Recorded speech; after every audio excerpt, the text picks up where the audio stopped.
Rip City Mornings. But after the game, the story was not about Nikola Jokic and the Nuggets finally getting over the hump and getting into the NBA Finals, winning the Western Conference. No, the story is all about LeBron James.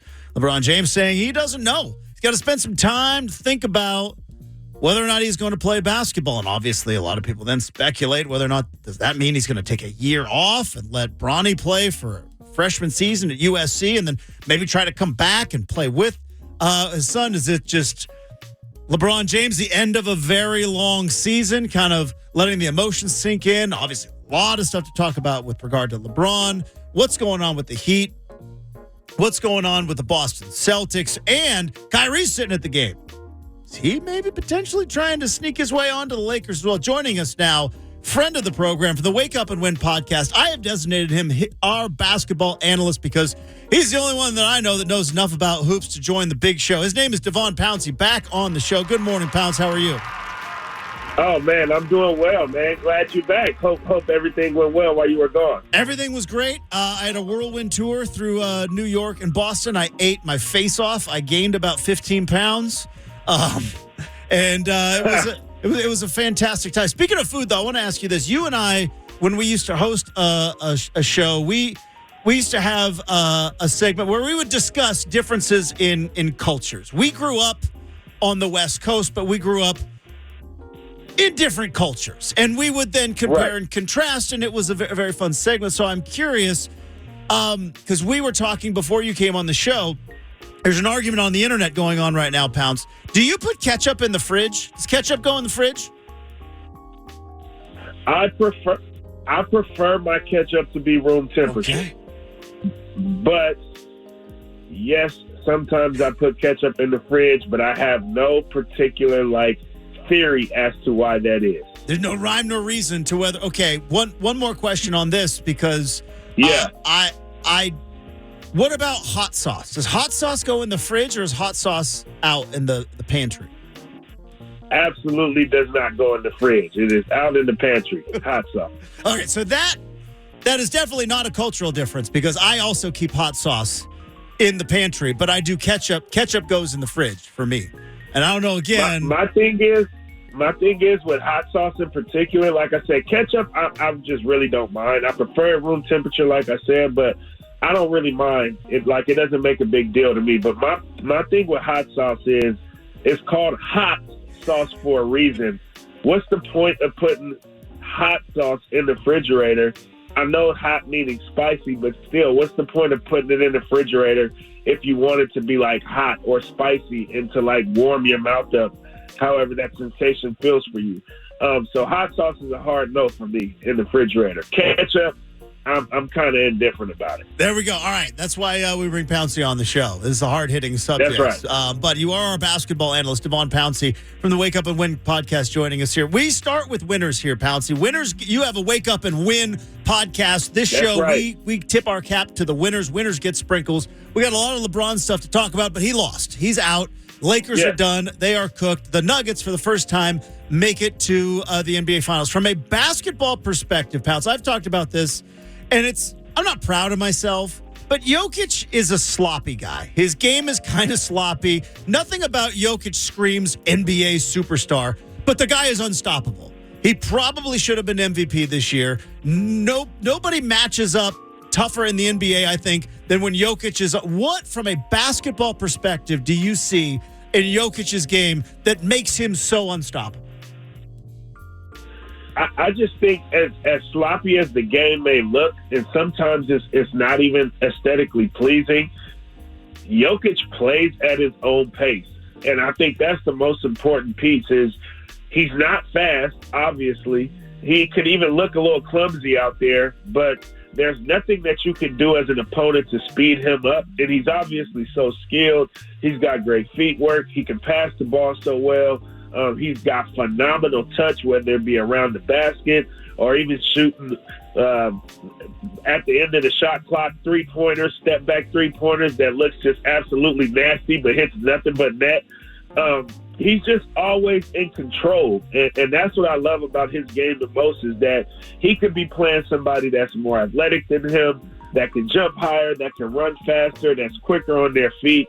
But Joker is going to stay solid in what it is that he does, and he's absolutely mastered what it is that he does, and he dares you to beat him at doing what he's mastered. And he's clearly shown that that's really hard to do, whether it be in a one-on-one scenario. There hasn't been a superstar to outplay him yet in this postseason, and he's played against guys that are like of Devin Booker, who at one point many people were saying was having the best postseason, especially when they knotted it up 2-2 in the last series. But also, like I said, man, he's just thorough in what it is that he does. He dares you to beat him at it. And because he plays a game that isn't quite similar to what the new NBA is today in a lot of ways, he tends to win it because he knows what he wants to do. He gets to his spots and he does what he wants to do. And you just got to live with it. And living with it probably means that you're going to lose to him, whether it be in a one-on-one matchup or his team now being able to get through the entire Western Conference and now punch a ticket to the NBA Finals. I know that it's kind of lazy with media and when we get into ring culture and how obviously a guy's legacy and everything could change with the winning of a championship ring, but it is the reality in what we do. As we sit here right now, I know he didn't win the MVP. I know there's a lot of people that would say Giannis is probably the guy you'd want to start with building an NBA franchise around, but Pounce, Jokic is in the NBA Finals. They've lost 3 games in the playoffs. Nobody's talking about them because they have had no drama at all in these playoffs. They've lost 3 games in the NBA playoffs. Is Jokic the best player in the world right now?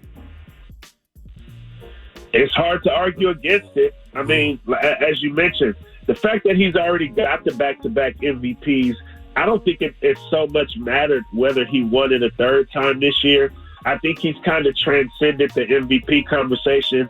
And the next thing that he needed to be able to kind of take that next step in regards to his legacy is to show what he can do in the postseason, obviously make it out of the Western Conference, and just get to the NBA Finals, because this is the first time ever that Denver's been able to do that. Whether he wins in the NBA Finals, which at this point I think he will, or not, I think him leading his team to the NBA Finals was far more important than him winning another MVP this year, because he's already shown and proved that he can do that twice over. So now that he's showing that, I can actually carry a team to the promised land, this has been a huge year, and this, to me, is more important when it comes to his legacy than him having won a third MVP in a row for the first time ever, but being knocked out in the conference finals and not getting to the NBA Finals, especially with the team that's been fully healthy, which has been the excuse why he hasn't been there the past couple of years that he's had those MVP seasons. So obviously, if he can go on and finish the job out and win a title, which he's just 4 wins away from doing it, this could kind of be like his Dirk year when Dirk, beat the Miami Heat in the NBA Finals. And I think that was kind of that next step that Dirk needed to take in his career at that point in time. And I think this is what Jokic needed more than an MVP this year. And I think it kind of worked in his favor that he didn't win MVP and they didn't get too much caught up in that drama, because he's been there, done that. You got to go out and figure out a way to win. He's doing that so far. Devon Pouncey from the Wake Up and Win podcast, our basketball analyst here on 620 Rip City Radio, joining us here on Rip City Mornings. It's funny you mentioned Dirk. And it is interesting because you compared it with Jokic, which is a fantastic comparison. I've also kind of thought about the same thing with Jimmy Butler, Pounce, right? Jimmy Butler, a guy who's perennial all-star, likely a Hall of Famer, unbelievably respected, but hasn't quite gotten over the hump. And now they are a game away from also going to the NBA Finals tonight. And kind of in that same thing with Dirk, can really massively change his legacy if they go on and win the finals, especially as an 8 seed. Yeah, definitely. I think the same goes for Jimmy. Obviously, he's been playing great this postseason, and I have a tough time. Like I saw somebody ask the question yesterday, who's had the better postseason, would you say is Jimmy Butler or Joker? And numbers-wise, you want to say Joker. But when you look at what Jimmy Butler has also been able to do statistically, and the fact that he's been able to do it as an 8th seed and lead his team through an Eastern Conference that we've deemed to be now the tougher conference in the NBA. Like, traditionally, usually it's been the Western Conference, but in recent years, we've been more so saying the East looks to be the deeper conference, the more stacked conference. For him to take his team from being a playoff team and then an 8th seed to now being up 3-0 and just a game away from punching a ticket to the NBA Finals. And I don't think he has a player alongside him as good as Jamal Murray, per se, like Jokic does. It's really interesting because I think he's having every bit as good of a playoffs as Jokic is. So I think it's big for his legacy as well. I think it means a little bit more for Joker's legacy because as great as Jimmy Butler is, even if he somehow figured out a way to beat the Nuggets and go win a championship, which I don't think is going to happen, while yes, I think that may solidify him as like a Hall of Famer, I think Joker winning a championship, we know he's going to be a Hall of Famer with the back-to-back MVPs, with the crazy numbers he puts up. But I think Joker is a little bit just more transcendent of a basketball player than Jimmy Butler is. So now we'll be talking about Joker as like the greatest of all time at his position. And then you figure out where you want to rank him on your all-time list. But either way, it'll be much higher than where you would rank Jimmy Butler on your all-time list, even if Jimmy Butler goes out and gets the job done and wins the title. So I think it's more important for Joker's legacy. But I got to say, man, that Jimmy Butler, he's probably been the best player in the postseason this season, and I don't think anybody expected that, even though he's shown and proved that playoff Jimmy is a real thing, and he's doing it all over again this year. I was there on Saturday night in Boston at a sports bar watching that game when Grant Williams got in his face. And, yeah, pals, let me tell you, everybody in the bar was like, what are you doing? Because they knew what was coming. They're like, oh, of all the guys you want to tick off, it is the guy who's, like you said, maybe has had the best postseason of anybody so far. And it was like in Boston right there. I'm watching it. And the people they were like, oh, no. And they knew it was over right then and there. Devon Pouncey joining us here on 620 Rip City Radio. All right. We've talked about the teams that have won. They've got their credit. They've got their sprinkles on their Sundays. Now let's talk about the drama, which is always fun to talk about. Pounce, is LeBron going to retire? Is he going to be done? No, I don't think he's. I don't think he's going to retire. And I'll be honest with you, man, he's the best at making it about himself, isn't he? He's the best at it. And that's what I was about to go into, man. LeBron James, and I love that and I hate it all at the same time. I love that he's so good at being able to control a narrative. Like, the man just got swept yesterday, and we aren't talking anything about that. All we're talking about is the fact that the man decides, hey, I'm considering retiring next year, which isn't an outlandish thing to consider at 30 years old and having played 20 years in the league. So it's like, it's not that crazy of a thing to consider. And I think that Denver should be more newsworthy, being that obviously they just swept the Lakers. They're winners, as you mentioned. They're going on to the finals. They got Jokic out there, who looks like the best thing since sliced bread. But here we go, talking about whether or not LeBron James is going to play in the NBA next season. And again, I love the fact that he's able to control the narrative in a way that I've probably never seen from any athlete before in my life. But at the same time, I'm the host of the Wake Up and Win podcast, and I think winning trumps everything. We should be talking more about the Denver Nuggets. But I don't think he'll retire, but I understand. I don't think he's BSing us either. I think he's just still got a little bit of gas left in the tank, but at the same time, like, this could be a mental toll on him. You know, at this point in his career, he could be burnt out.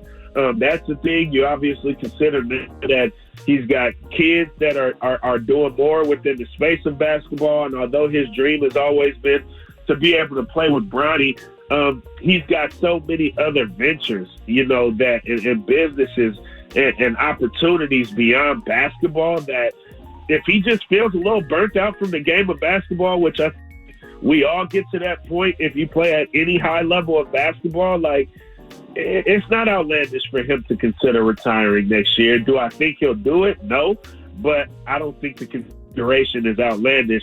I just don't particularly like the fact that that's made more headlines and more news than the fact that the man just got swept by the Nuggets. Well, it is interesting because whether it was Jordan playing baseball, whether it was Steph and Kevin Durant with injuries, even Kobe obviously had the Achilles injury. You look at like kind of those all-time greats in recent memory. They've all kind of had a year to kind of refill the gas tank. Now, I would argue Jordan was playing baseball in 100-some baseball games, so it wasn't exactly like he was on a beach, but that's been the case of some. LeBron has never quite had that break, right? He's had a handful of seasons where he didn't make the playoffs. He made 11 NBA finals, I think, or 11 conference finals, something ridiculous like that.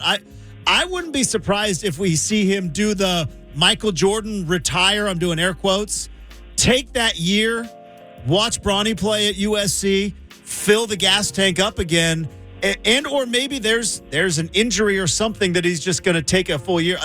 I don't think we've seen the last round. I don't think it's out of the realm of possibility, Pounce, though, that he takes kind of like a gap year is what we've been calling it. Yeah, absolutely. I can see that. And again, obviously, he's supposed to be having surgery this offseason. He's getting older. And yeah, I do think that there's a high chance that he's just burnt out from playing the game. And that's okay. And that's where, him considering retirement just isn't that crazy to me. But we clearly got to see this year, he can still play at a high level in the NBA as well. And usually folks like to wait until that sort of tapers off for them to decide, all right, I just need to retire, i.e., Carmelo Anthony, for example. He's tapered off from who he was. And not saying LeBron is at the top of his game or he's in his prime, because obviously he isn't. But LeBron can affect a team enough to be able to help lead them to a conference final still in what is a really good and competitive league. He's still got a few years of ability, I feel like, left in him. But with burnout, with injuries, as you mentioned, and just, and with family and other ventures, I can see him taking a gap year, seeing what his son is able to do, and then maybe jumping back into this thing, because somebody will pick him up, even if it's just to go out and sell tickets. But I obviously think that he still can be valuable to an NBA roster, as he proved this year, helping lead his team to a conference finals. Although they got swept, we got to remember they did get swept. You're right. They did. They were not close to winning. I'm not letting him off the hook for that. Any point in time. He had Anthony Davis on his team, healthy, and got swept. So that you're right, 100%. That did happen. No matter what ESPN will tell you, he did get swept. Devon Pouncey, our basketball analyst here on Rip City Mornings. You can follow him on Twitter at @Pounce_Station. Oh, by the way, were you on the wood down at the WNBA game?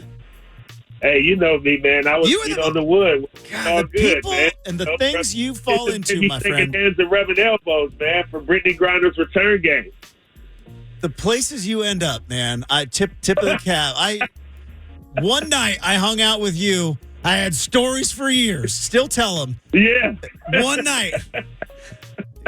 Most interesting man. Yeah, man. I was Portland on the wood. media. It was a super dope. It was a super dope experience. Obviously, BG being able to return and play basketball after, the nearly 10 months of being detained in Russia. I had covered that story, quite a bit while she was in, and did a lot of work from an advocacy front as well, in particular with Senator Ron White. He sponsored a bipartisan resolution, Senate resolution, calling for her release. I did a lot of appearances on TRT World News and different things like that. So it was a story that I definitely was following closely and covering it to an extent. And then also, trying to use my advocacy strength to help advocate for her to be released. And fortunately that was able to happen. And so, yeah, man, I made my way down to Los Angeles, man, and was able to sit with my feet on the wood and be able to watch some good WNBA basketball. And although, they lost the game and the Sparks played great, clearly the basketball wasn't what was priority in that game. Because if it was, you probably don't have Vice President Kamala Harris in the building. It was star-studded. I mean, I can run down a crazy list of people that I was able to rub shoulders with there.